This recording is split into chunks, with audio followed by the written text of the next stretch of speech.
바울은 빌립보 교회 성도들을 사랑하고 또 그들을 위로하고 격려하기 위해서 편지를 보내고 있는데요. 바울의 편지에 그들을 위한 기도를 쓰고 있습니다. 바울이 편지에 기도를 기록하고 쓰고 있는 것은 평소에 그들을 위해서 기도했겠죠. 평소에 기도했는데 그 기도한 내용을 잘 요약을 해서 쓰고 있는 것입니다. 바울이 그들을 위해서 평소에 기도를 했다는 것은 다른 말로 하면 빌립보 교회 성도들을 사랑하고 항상 그들 바울 마음 가운데 그들이 있기 때문에 그렇게 기도를 한 것이죠. 우리가 보통 누구를 위해서 기도하죠? 세상에 있는 모든 사람들을 위해서 기도하지만 그래도 나하고 좀 연관이 있고 내가 사랑하는 사람들을 위해서 기도합니다. 내가 잘 알지 못하고 나하고 또 관련이 없는 그런 사람들을 위해서도 기도하는데 그렇게 기도할 때는 그렇게 기도하는 것이 좀 막연하죠. 그렇지만 잘 알고 있고 늘 내 마음에 있는 사람들에 대해서 기도할 때는 구체적으로 기도하고 또 아주 자세히 기도할 수 있습니다. 그리고 그런 사람들에게 어떤 문제가 있으면 그 문제가 해결될 때까지 계속해서 열심을 내서 기도하죠. 그렇게 기도하는 것은 사랑하기 때문에 그렇게 기도하는 것입니다. 바울도 빌립보 교회 성도들을 사랑해서 평소에 그들을 위해서 기도했고 또 그렇게 평소에 기도한 것을 자신의 편지에 잘 요약을 해서 그 편지에 쓰고 있는 것이죠. 바울의 기도를 보면 바울이 얼마나 성도들을 사랑하고 있는지 또 그들 마음 가운데 있는지 이렇게 우리가 기도를 살펴보면 알 수 있습니다. 그리고 바울의 기도를 보면서 우리가 어떻게 기도를 해야 되고 또 무엇을 기도해야 되는지 배울 수가 있습니다. 우리가 기도를 배우는 것은 보통 두 가지 형태로 기도를 배우죠. 스스로 기도하면서 기도가 무엇인지 배우게 됩니다. 그렇기 때문에 기도하는 것이 무엇인지 잘 모르겠습니다. 이런 마음이 들 때가 있으면 그냥 기도를 시작하시면 돼요. 주님 앞에 나와서 기도를 시작하면 기도가 무엇인지 알 수 있고 또 배울 수 있습니다. 또 다른 방법은 다른 사람의 기도를 들으면서 기도를 배울 수 있죠. 보통은 신앙생활을 오래 하시는 분들, 그런 분들의 기도를 따라하면서 기도를 배우는 경우가 상당히 많습니다. 이렇게 주변 사람들을 통해서 기도를 배우는데 또 배우는 방법은 성경을 통해서도 배울 수 있습니다. 성경에 보면 여러 사람들의 기도가 나와 있죠. 바울도 여러 교회에 편지를 보내면서 기도를 참 많이 했습니다. 또 우리가 잘 알고 있는데 한나도 기도를 했고 다윗도 기도한 것이 있습니다. 시편에 보면 많은 사람들의 기도가 있습니다. 이렇게 성경에 기록된 기도를 통해서 기도를 배울 수 있죠. 또 가장 중요한 것은 예수님께서 우리를 위해서 가르쳐 주신 그런 기도가 있습니다. 그것이 가장 중요하고 그것이 표준이죠. 예수님의 기도를 통해서도 기도가 무엇인지 배울 수 있습니다. 이렇게 여러 사람의 기도를 통해서 기도를 배울 수 있는데 바울이 빌립보 성도들을 위해서 기도를 하고 있습니다. 구절을 보면 무엇이라고 기도를 하고 있는가 하면 사랑이 더욱더 풍성해지기를 기도를 하고 있어요. 그러면 바울이 사랑이 더욱더 풍성해지기를 기도하는 이유가 무엇일까요? 빌립보 교회가 사랑이 풍성하지 않기 때문에 부족하기 때문에 이런 기도를 할까요? 그렇지 않습니다. 빌립보 교회는 사랑이 많은 교회입니다. 바울을 끝까지 돕고 또 바울과 끝까지 함께한 교회가 빌립보 교회죠. 바울이 여러 교회를 개척한 건 우리가 잘 알고 있죠. 그런데 그런 교회들에 있는 성도들 중에서는 바울의 사도권을 인정하지 않는 그런 성도들도 있고 또 어떤 교회는 바울의 가르침을 멀리하고 바울을 싫어했던 그런 성도들이 많이 있는 그런 교회들도 있었습니다. 그렇지만 빌립보 교회 성도들은 그렇잖아요. 바울을 사랑하고 늘 함께하고 또 바울과 동역했던 그런 교회, 그런 성도들이 빌립보 교회입니다. 그렇기 때문에 빌립보 교회가 사랑이 없는 교회냐 하면 그렇잖아요. 사랑이 많은 교회입니다. 그런데도 무엇이라고 기도하고 있습니까? 그들의 사랑이 더욱더 풍성해지기를 기도하고 있습니다. 바울이 이렇게 기도하는 것은 빌립보 교회의 사랑이 지금보다 더욱더 커지고 더욱더 많아지기를 위해서, 다시 말하면 사랑이 더욱더 커져야 하고 또 많아져야 하기 때문에 이렇게 기도하는 것입니다. 우리가 신앙생활하면서 우리의 믿음이 점점 자라고 성장해야 됩니다. 시간이 지날수록 우리의 믿음이 점점 커지고 자라고 성장해야 되지 제자리에 머물러 있으면 신앙생활하는 것에 무슨 문제가 있는 것이죠. 정상적인 신앙은 어떤 신앙이냐? 자라고 성장하는 신앙. 그런 신앙이 정상적인 신앙이죠. 그렇기 때문에 이전보다, 과거보다 내 믿음이 자라지 않았다면 내 신앙에 무슨 문제가 있다 이렇게 생각을 하셔야 합니다. 이렇게 신앙이 점점 자라고 커져야 되는데 무엇이 풍성해지기를 기도하고 있죠? 사랑이 풍성해지기를 기도하고 있습니다. 더욱더 큰 믿음을 주십시오 이렇게 기도해야 될 것 같아요. 그런데 그렇게 기도하지 않고 사랑이 풍성해지기를 기도하고 있어요. 사랑이 풍성해지기를 기도하는 이유가 무엇인가 하면 그 사람의 믿음이 점점 자라고 성장하면 사랑이 풍성해지기 때문에 그렇습니다. 믿음이 점점 자라면 믿음이 점점 자라는 것으로 끝나지 않죠. 믿음이 결국에는 자라서 무엇으로 드러나는가 하면 사랑으로 드러나게 되어 있습니다. 그래서 사랑이 풍성해지기를 기도하고 있는 것입니다. 바울은 성도들을 위해서 많은 것이 풍성하게 해달라, 이것저것이 부족하니까 그런 것들을 풍성하게 해달라 그렇게 기도할 수 있습니다. 그런데도 다른 것이 풍성해지기를 위해서 기도하는 것이 아니라 사랑이 풍성해지기를 위해서 기도하고 있죠. 그렇게 기도하는 것은 사랑이 풍성해져야 바른 신앙으로 자라고 성장하는 것이기 때문에 그렇습니다. 우리가 신앙생활을 오래 하면 오래 할수록 하나님을 사랑하는 것이 점점 더 풍성해져야 됩니다. 그리고 형제를 사랑하는 것도 점점 더 풍성해져야 합니다. 그렇게 사랑이 풍성해지는 것이 믿음이 커지는 것이죠. 그렇지 않고 시간이 지났는데도 사랑이 풍성해지지 않는다면 문제가 있는 것이죠. 우리의 신앙이 바른 신앙으로 잘 가고 있는지, 잘 성장하고 있는지, 그렇지 않은지, 그렇게 가늠해보는 좋은 잣대가 무엇이냐, 좋은 지표가 무엇이냐, 우리 안에서 사랑이 점점 풍성해지고 있는지 아닌지 그것을 살펴보시면 바르게 가고 있는지 그렇지 않은지 우리가 알 수 있습니다. 신앙이 깊어지고 하나님을 더 많이 알면 알수록 하나님을 더 깊이 사랑하고 형제를 더 많이 사랑해야 됩니다. 그렇지 않고 사랑이 풍성해지는 것이 아니라 다른 사람의 약점이 더 잘 보이고 결점이 보이고 그런 약점을 비난하고 비판하고 그런 것들에 대해서 싫은 소리 한다면 그것은 다르게 가는 것이 아니겠죠. 그것은 믿음이 자라나는 것이 아닙니다. 사랑이 점점 더 풍성해져야 그래야 믿음이 자라고 성장하는 것이죠. 예수님께서 에베소 교회를 책망하셨습니다. 처음 사랑을 버렸다고 책망했습니다. 여러 가지 좋은 것들이 있는데 처음 사랑을 버렸다고 책망했어요. 어디에서 떨어졌는지, 무엇 때문에 떨어졌는지 그 처음 사랑을 돌이키고 회복하라고 했습니다. 처음 사랑에서 떨어졌다면 우리가 돌이키고 회복해야 되겠죠. 그리고 그 사랑에서 머물러 있는 것이 아니라 사랑이 점점 커져야 합니다. 그래야 하나님께서 기뻐하십니다. 사랑이 풍성해져야 바른 믿음이고 그렇게 풍성해져야 하나님께서 기뻐하시는 그런 믿음이죠. 그렇게 사랑이 점점 풍성해져야 되는데 무엇으로 사랑이 점점 풍성해져야 한다고 했습니까? 지식과 모든 청명으로 사랑이 풍성해져야 한다고 했습니다. 지식이라는 것은 무엇이냐? 이 지식이라는 것은 하나님을 아는 지식을 말합니다. 이 지식이라는 것은 개념적이고 이론적인 지식을 말하는 것이 아니라 내면적인 지식을 말합니다. 우리가 말씀 한 구절 살펴보도록 하겠습니다. 요한복음 17장 3절입니다. 요한복음 17장 3절 한 목소리 읽으시죠.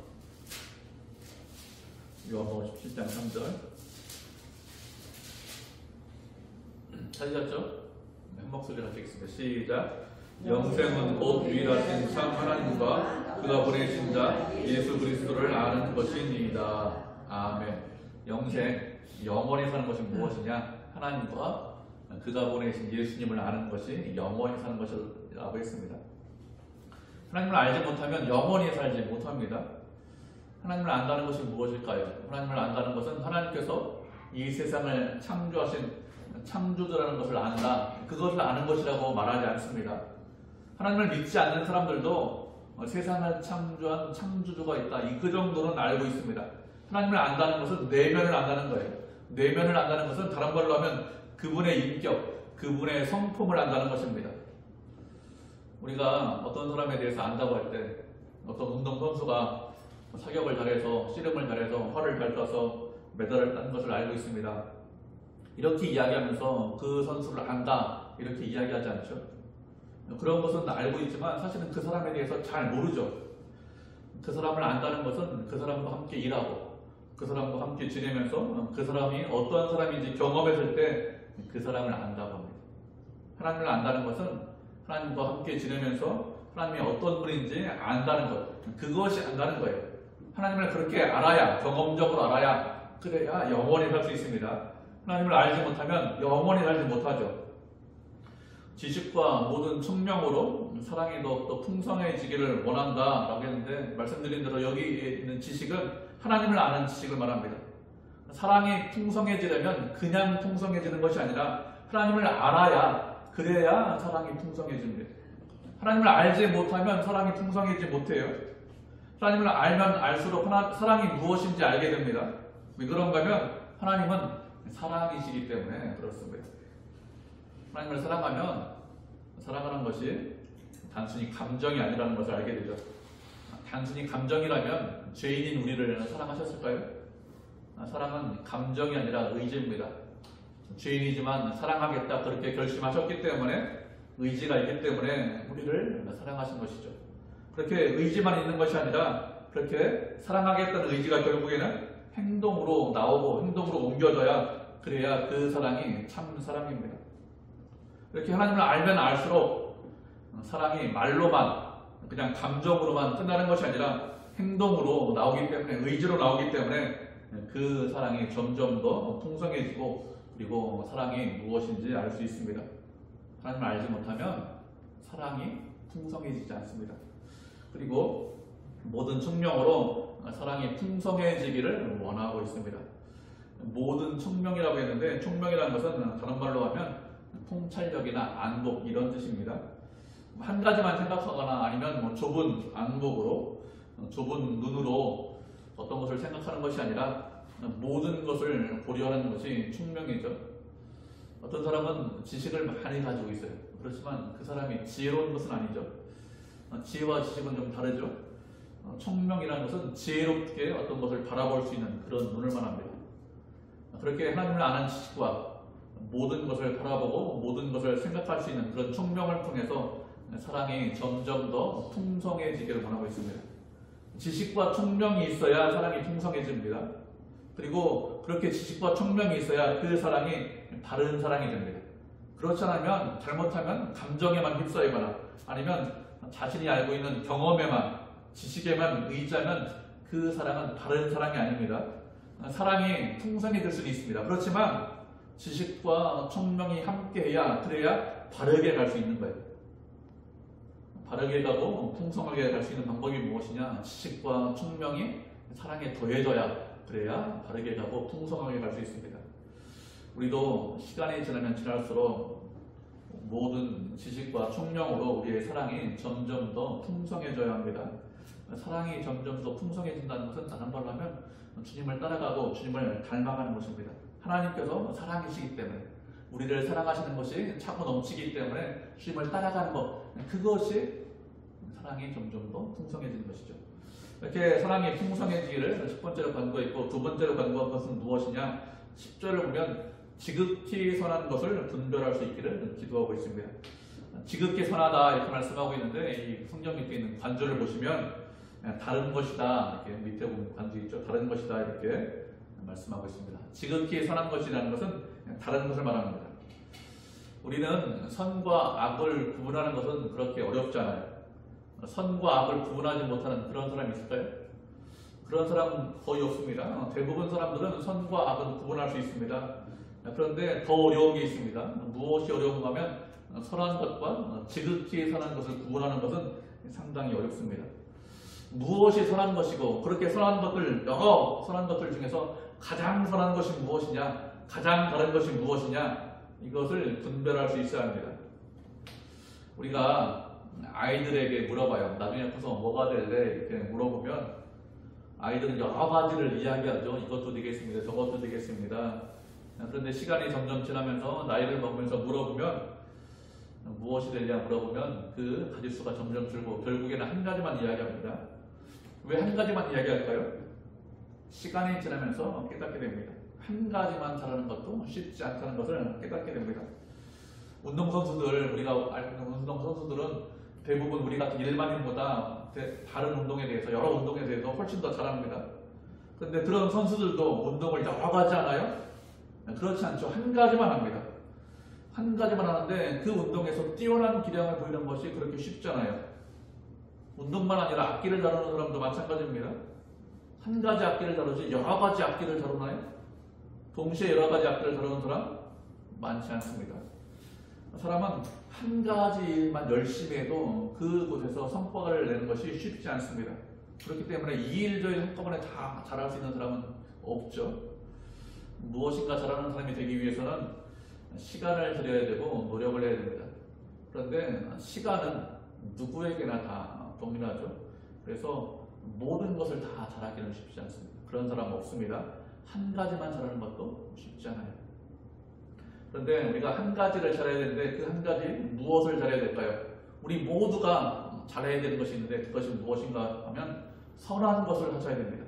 선한 것에 열심을 내셔야 합니다. 그런데 그 선한 것에 열심을 내고 선한 것을 잘하려면 무엇이 선한 것인지 분별할 수 있어야 됩니다.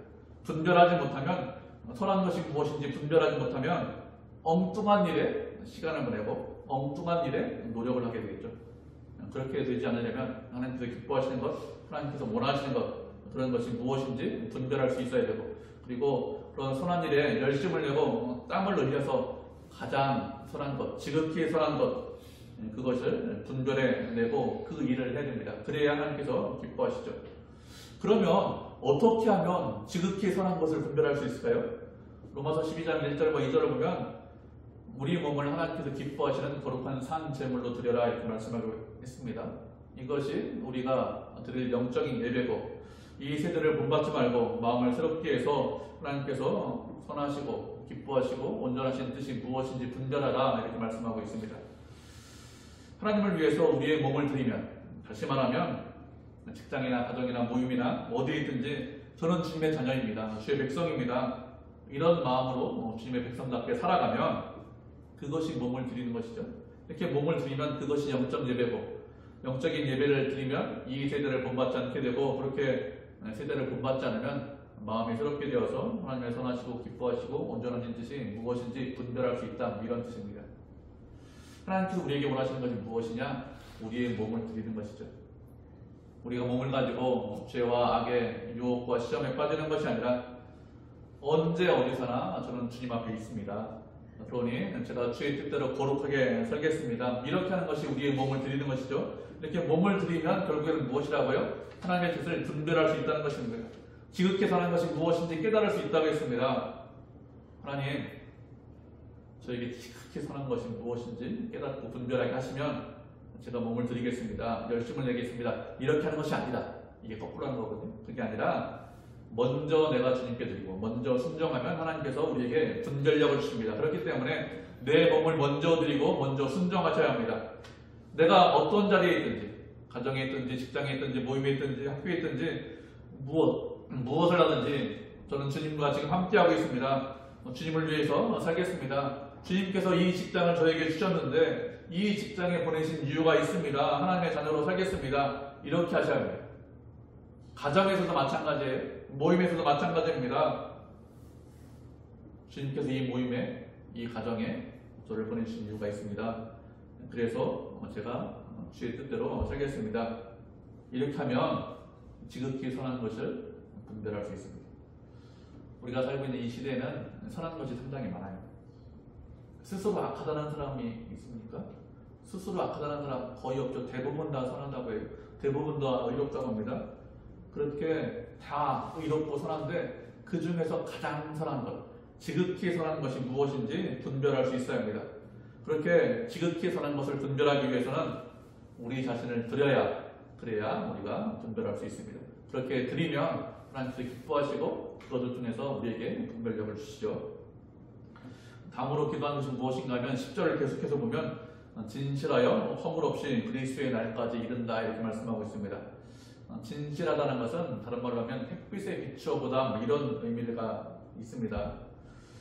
고대 시대에 어떤 물건을 팔 때 정상적인 물건을 파는 것이 아니라 그릇을 파는데 막 깨지고 금간 그런 물건을 파는데 금간도 보이면 안 되니까 안 보이게 하기 위해서 무엇을 좀 칠해서 팔았는데 그 그릇이 정상적인 그릇인지 아니면 비정상적인 것인지 눈으로 보면 알 수 없고 햇빛에 비추어 봐서 빛이 통과하는지 통과하지 않는지 이런 것을 가지고 판단했다고 합니다. 진실하다는 것은 투명하다는 것이에요. 빛이 통과한다는 것입니다. 뭘 칠하면 통과하지 못하죠. 순수하다 이런 뜻을 가지고 있습니다. 그래서 진실하기를 기도했습니다. 다른 말로 하면 겉과 속이 다르지 않기를 기도했다는 것이죠. 말과 행동이 투명하기를 그렇게 기도했다는 것입니다. 또 기도한 것은 허물이 없기를 기도했다고 했습니다. 허물이 없다는 것은 스스로 넘어지지 않는다, 실수가 없다, 깨끗하다 이런 의미가 있습니다. 다른 말로 하면 자신도 넘어지지 않고 자신으로 인해서 다른 사람도 걸려 넘어지지 않게 하는 것, 그것이 허물이 없는 것이죠. 우리는 이 땅에 살기 때문에 다른 사람들에게 영향을 주기도 하고 또 영향을 받기도 합니다. 사람들에게 영향을 아무도 안 주는 사람, 아니면 영향을 안 받는 사람, 그런 사람은 아무도 없습니다. 다 영향을 주고 받는데 허물이 없다는 것은 잘못된 결정을 하거나 잘못된 방향으로 가서 자신도 넘어지고 주변 사람들도 넘어지게 할 수 있는데 그렇게 하지 않는 것, 그것이 허물이 없는 것이죠. 세상에서 사람들과 관계 맺으면서 살 수밖에 없는데 주변 사람들에게 선한 영향력을 미치는 것이 허물이 없는 것입니다. 그렇게 자신도 거룩하고 주변에 영향력을 미치게 해달라 이렇게 기도하고 있는 것입니다. 그런데 언제까지 그렇게 해달라고 기도하고 있습니까? 그리스도의 날까지 그렇게 거룩하게 살게 해달라고 기도하고 있습니다. 예수님께서 다시 오실 그날까지 그렇게 거룩하게 살게 해달라는 거예요. 단순히 잠시 잠깐 동안 거룩하게 사는 게 아니죠. 며칠 몇 날 동안만 거룩하게 사는 것이 아닙니다. 주님이 오실 그날까지 빌립보 교회 성도들이 진실하고 거룩하고 순결하게 살게 해달라 그렇게 기도를 하고 있습니다. 다시 말하면 빌립보 교회가 거룩성과 순결성을 잃지 않게 해달라는 그런 기도죠. 여러 번 말씀드렸지만 교회는 건물이 아닙니다. 교회는 누가 교회냐? 우리가 교회죠. 그런 교회는 언제나 거룩하고 순결해야 됩니다. 세상은 죄와 가운데 있죠. 그런데 우리는 그런 세상 가운데 있지만 이 땅에서 살지만 세상을 따라가지 않고 언제나 빛과 소금의 역할을 감당하셔야 합니다. 그래야 하나님께서 기뻐하시는 교회가 돼요. 거룩한 거 잃어버리면, 순결한 거 잃어버리면 그것은 교회가 아닙니다. 교회는 언제나 주님의 거룩하고 순결한 신도가 되셔야 합니다. 그래야 하나님께서 기뻐하시는 그런 교회가 되죠. 그래서 제가 늘 말씀드리죠. 거룩하게 살아야 된다, 순결하게 살아야 된다 이렇게 말씀드립니다. 근데 그것은 윤리적으로 살라 이런 뜻이 아닙니다. 거룩하게 산다는 것은 윤리를 뛰어넘는 거예요. 주님과 함께하고 주님을 경외하면서 사는 삶, 그것이 거룩하게 사는 것입니다.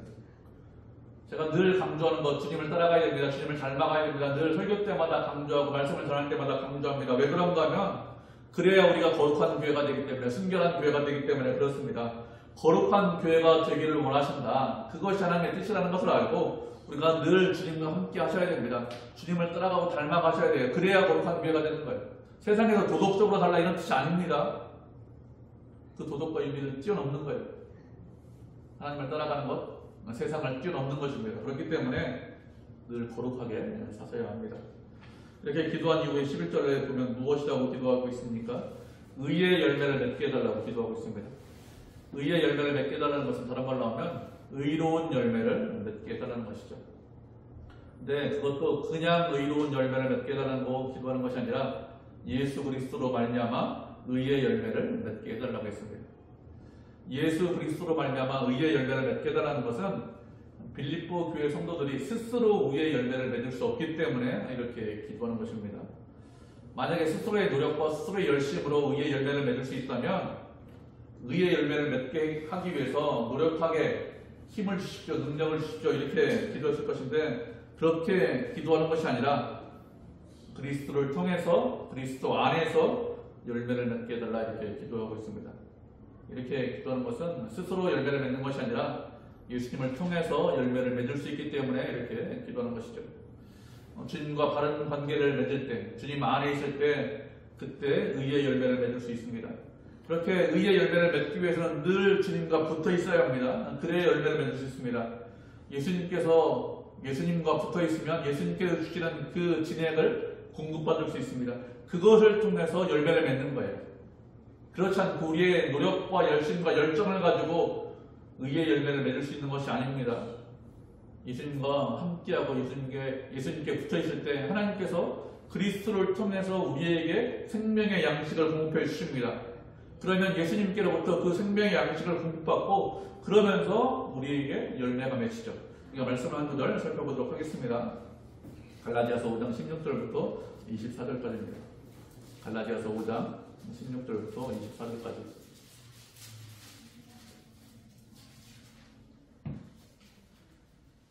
갈라디아서, 고린도전서 다음에 갈라디아서, 에베소서, 빌립보서 되죠.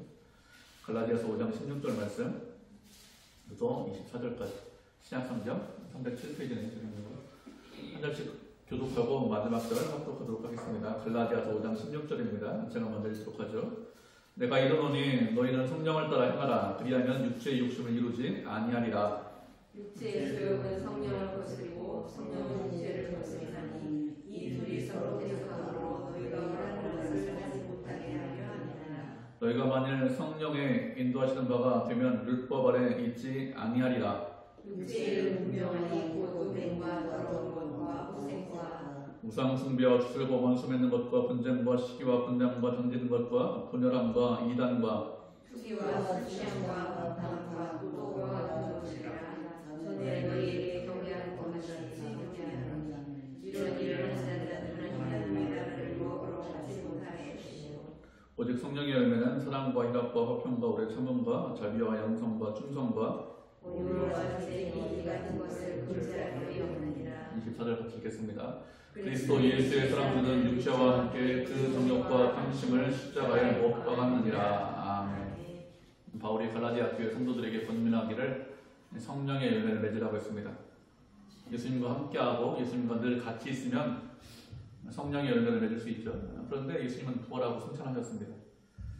부활하고 승천하신 이후에 또 다른 보혜사를 보내주신다고 말씀하셨는데 그 또 다른 보혜사가 우리 안에 계시는, 우리와 함께 계시는 성령 하나님이시죠.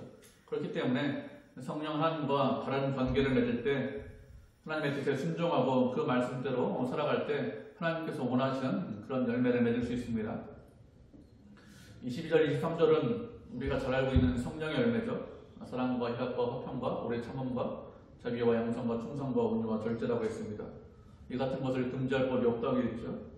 성령의 열매를 9가지로 말씀을 하고 있는데 성령의 열매는 9가지가 있는 것이 아닙니다. 단수로 되어 있는데 열매는 한 가지예요. 한 가지인데 여러 면이 있는 것입니다. 그런데 저는 사랑만 있는데 오래 참는 것은 못하겠습니다. 이렇게 되지 않습니다. 사랑이 있으면 오래 참는 것도 있고 온유도 있고 절제도 있고 다 있어요. 이것은 있고 저것은 없다. 이렇게 될 수 없습니다. 이렇게 성령의 열매는 한 가지인데 이 성령의 열매를 금지할 수 있는 법이 없다고 했습니다. 세상의 법이나 하나님의 말씀이나 성령의 열매를 금지하는 것이 있나요? 세상의 법도 당연히 이 열매를 금지하지 못합니다. 성령의 열매를 맺는 것은 하나님께서 기뻐하시는 것이고 사람들도 좋아하고 기뻐합니다. 그러면 어떻게 해야 성령의 열매를 맺을 수 있다고 했습니까? 16절과 17절을 보면 성령을 따라 행하라. 그러면 육체의 욕심을 이루지 않는다고 했습니다. 육체의 소욕은 성령을 거스르고 성령은 육체를 거스른다고 했습니다. 사랑의 열매를 맺자. 사랑을 맺어야 한다. 성령을 따라 행하면 율법 아래 있지 않다고 했습니다. 율법 아래. 어떤 행위법 아래 있는 게 아닙니다. 그래서 맺히는 열매가 아닙니다. 열매는 결과죠. 어떤 일의 결과가 열매입니다. 그렇기 때문에 열매를 맺기 위해서는 어떤 일을 해야 그래야 열매를 맺을 수 있습니다. 그 할 일이 무엇이냐? 성령을 따라서 행하는 것입니다. 성령을 따라서 행하면 그러면 육체의 소욕을 거스립니다. 그렇기 때문에 성령의 열매를 맺기 위해서는 성령을 따라서 행하면 됩니다. 그래야 성령의 열매가 맺히는 거예요. 그 반대로 육체를 따라서 행하면 육체의 열매를 맺을 수밖에 없습니다. 성령을 따라 행하면서 육체의 열매를 맺기 원한다든지 육체를 따라 행하면서 성령의 열매를 맺기 원한다든지 그렇게 하지 않으셔야 합니다. 그리고 열매를 맺는다는 것은 짧은 시간 안에 열매가 나오지 않죠. 오래 걸리죠. 나무를 심고 열매 맺는 것도 시간이 오래 걸리죠. 열매는 봄에 열리지 않고 보통은 가을에 열립니다. 열매 맺기 전까지 나무가 자라고 성장해야 됩니다. 햇빛과 비바람과 더위와 추위 이런 것들을 견디고 난 이후에 가을에 가서 열매가 맺히죠. 성령을 따라 행하면 열매를 맺는데 오랫동안 성령을 따라 행해야 됩니다. 그래야 열매를 맺습니다. 우리는 빨리 열매를 보고 싶어요. 하나님 말씀에 순종했기 때문에, 이전보다 주님을 더 사랑하기 때문에 그 결과가 더 빨리 나오길 원하는데 시간이 걸립니다. 계속해서 주님 안에 계셔야 되고 주님과 늘 함께 하셔야 합니다. 그러면 하나님께서 원하시는 그런 분명한 성령의 열매를 맺을 수 있습니다. 가장 중요한 것은 무엇이냐? 성령 하나님과 늘 함께 하는 것이죠. 주님과 항상 붙어 있는 것입니다. 그것이 가장 중요합니다. 그래야 주님께서 원하시는 열매를 맺을 수 있고, 그래야 성령을 따라 행할 수 있습니다. 율법이 아니라고 했습니다. 율법이 아닙니다. 자꾸 도덕과 윤리가 아니고 무엇을 해라 하지 말라가 아닙니다. 그래서 제가 거룩하게 사는 것은 법을 뛰어넘는 것이라고 했습니다. 세상의 윤리와 도덕을 뛰어넘는 것이라고 말씀드리는 것이죠. 이렇게 열매 맺기를 원하는데 그 열매가 그냥 맺히는 것이 아니라 무엇이라고 했습니까? 그 열매가 가득하기를 원한다고 했습니다. 가득하다는 것은 풍성하기를 원한다는 것입니다. 주님과 함께하면, 주님과 동행하면 열매가 풍성해집니다. 그렇기 때문에 모든 일 가운데 주님과 함께 하셔야 합니다. 그래야 가득한 열매, 풍성한 열매를 맺을 수 있습니다.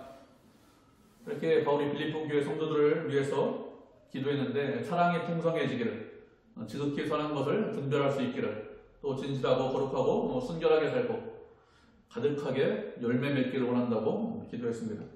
이런 모든 것을 기도하는 최종적인 이유가 무엇이죠? 이렇게 기도하는 이유가 무엇일까요? 11절을 계속해서 보면 하나님의 영광의 찬송이 되기를 원한다고 했습니다. 바울이 이렇게 기도하는 궁극적인 이유와 목적이 무엇인가 하면, 빌립보 교회 성도들이 하나님의 영광과 찬송이 되게 하기 위해서 이렇게 기도하고 있는 것입니다. 이런 모든 것을 통해서 무엇을 할 수 있다는 것이죠? 하나님께 영광을 돌리고 하나님께 찬송이 될 수 있다는 것입니다. 우리가 하나님께 영광을 돌리기 위해서 세상에서 큰 일을 해야 되고 아주 대단한 일을 해야 된다, 그래야 하나님께서 영광 받으신다, 이렇게 생각할 수 있습니다. 그런데 하나님께서 그렇게 말씀하시지 않았어요. 주님 안에 있으면서 우리가 점점 자라고 성장하고, 시간이 지나면 지날수록 하나님을 사랑하고 이웃을 더욱더 사랑하고, 지극히 선한 것을 분별하고, 하나님의 뜻에 순종해서 진실하고 거룩하고 순결하고 늘 하나님과 함께해서 의의 열매를 맺으면 그것을 통해서 하나님께서 영광을 받으신다는 것입니다. 다른 것으로 영광 받지 않으십니까?